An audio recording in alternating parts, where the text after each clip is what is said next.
ठाकरे गट आणि शिवसेना आता एकत्र आली। भाजप विरोधात दोन्ही सेना एकत्र आल्या। जिल्हा परिषद निवडणुकीमध्ये बार्शीत मोठी राजकीय घडामोड पाहायला मिळते। सोलापूर जिल्ह्यातल्या बार्शी तालुक्यातली ही घटना आहे। बार्शीचे आमदार दिलीप सोपल यांनी याबाबतची माहिती दिली।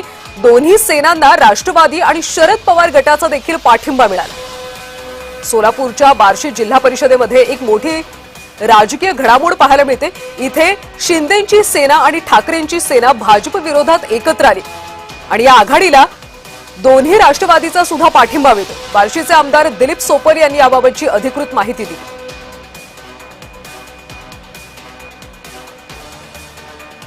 ठाकरे गट आणि शिवसेना आता एकत्र आल्याचं पाहायला मिळते। सोलापूरच्या बार्शी जिल्हा परिषदेसाठी शिंदेंची शिवसेना आणि ठाकरेंची शिवसेना एकत्र आली।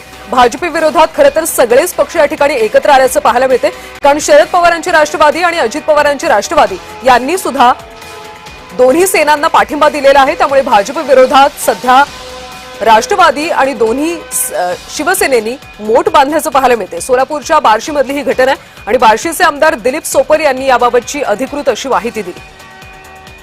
सध्या जिल्हा परिषद आणि पंचायत समितीच्या निवडणुकांसाठी सुद्धा अनेक ठिकाणी नवी समीकरणं पाहायला मिळतात आणि सोलापूरच्या बार्शीमध्ये सुद्धा शिंदेंची शिवसेना आणि ठाकरेंची शिवसेना भाजप विरोधात एकत्र आल्याचं पाहायला मिळतं। जिल्हा परिषद निवडणुकीतली ही एक मोठी राजकीय घडामोड आहे। एकीकडे राज्यभरात वेगळं चित्र पाहायला मिळते, तर दुसरीकडे सोलापूरच्या बार्शीमध्ये दोन्ही शिवसेना एकत्र आल्याचं चित्र आहे आणि याला दोन्ही राष्ट्रवादीनं सुद्धा पाठिंबा दिला। भाजपला सत्तेमध्ये येऊ द्यायचं नाही यासाठी सगळ्याच राजकीय पक्षांनी एकत्र मोठ बांधल्याचं या ठिकाणी पाहायला मिळतंय।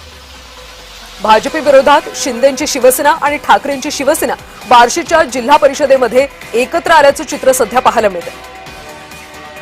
जिल्हा परिषद निवडणुकीमध्ये सध्या बार्शीत एक मोठी राजकीय घडामोड पाहायला मिळते। भाजपला सत्तेपासून रोखण्यासाठी शिंदे आणि ठाकरे या दोघांची शिवसेना एकत्र आली आणि त्याला दोन्ही राष्ट्रवादींनी सुद्धा पाठिंबा दिला। दिलीप सोपल यांनी याबद्दल एक सोशल मीडिया पोस्ट केली आणि याची अधिकृत माहिती दिली। त्यांनी महाआघाडी असं नाव याला दिलं आणि या सगळ्या संदर्भात आपण अधिकची माहिती घेऊयात आमचे प्रतिनिधी रवी ढोबळे यांच्याकडून। रवी, खरं तर एक नवं समीकरण सध्या बार्शीमध्ये पाहायला मिळतंय आणि याची अधिकृत घोषणा सुद्धा करण्यात आली। निश्चितच कल्याणी, राजकारणामध्ये कधीही केव्हाही काही करू शकते आणि कोण कोणाचा कायमचा शत्रू किंवा मित्र नसतो असे म्हटले जाते। त्याची प्रसिद्धी सोलापूरच्या बार्शीमध्ये जिल्हा परिषद आणि पंचायत समितीच्या निमित्ताने जे आहे ते आपल्याला पाहायला मिळत आहे।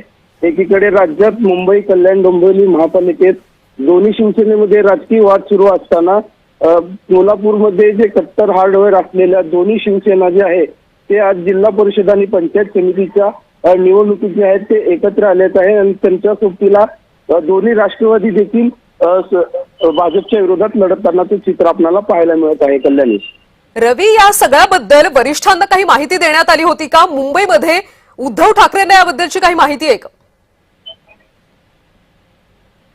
निश्चितच उद्धव सेनेचे जे आमदार आहेत दिलीप सोपल यांचा मागच्या नगरपालिकेच्या निवडणुकामध्ये असेल, बाजार समितीच्या निवडणुकामध्ये जो आहे तो दारुण पराभव झाला होता। भाजपचे जे माजी आमदार आहेत राजेंद्र राऊत यांनी एक हाती सत्ता राखली होती, त्यामुळे कुठेतरी दिलीप सोपल यांच्या पराभव हा जिवारी लागल्याने त्यांनी आज डावपेच आकायला सुरुवात केली आहे आणि महाआघाडी नावाचं एक गठबंधन तयार करून जे आहे ते राजेंद्र राऊत आणि भाजपच्या विरोधात लढण्यासाठी त्यांनी युती केल्याचं चित्र आपल्याला पाहायला मिळतं। रवी, खरं तर राज्यामध्ये महायुतीचं सरकार आहे आणि बार्शीत सध्या असं एक वेगळं चित्र पाहायला मिळते। बार्शीतल्या स्थानिक भाजप त्यांची यावर काय प्रतिक्रिया? निश्चितच माजी आमदार राजेंद्र राऊत आणि जे आहेत ते माझे आमदार दिलीप सोपल आहेत यांच्यात नेहमी कट्टर जी आहे ती लढत आपल्याला पाहायला मिळते। एकंदरीतच राजेंद्र राऊत जे आहेत त्यांनी आपली भूमिका स्पष्ट केली आहे की कोणतीही आघाडी झाली तरी भाजपचीच सत्ता जी आहे ती जिल्हा परिषद आणि पंचायत समितीवर येणार अशी माहिती दिली आहे। नक्कीच रवी, धन्यवाद या सगळ्या सविस्तर माहितीसाठी। तर बार्शीमध्ये दोन्ही शिवसेना एकत्र आल्याचं चित्र पाहायला मिळते। दरम्यान या सगळ्या महाआघाडीला वरिष्ठांचा पाठिंबा आहे का आणि याबद्दल काही चौकशी होईल का हे पाहणं देखील तितकंच महत्त्वाचं आहे।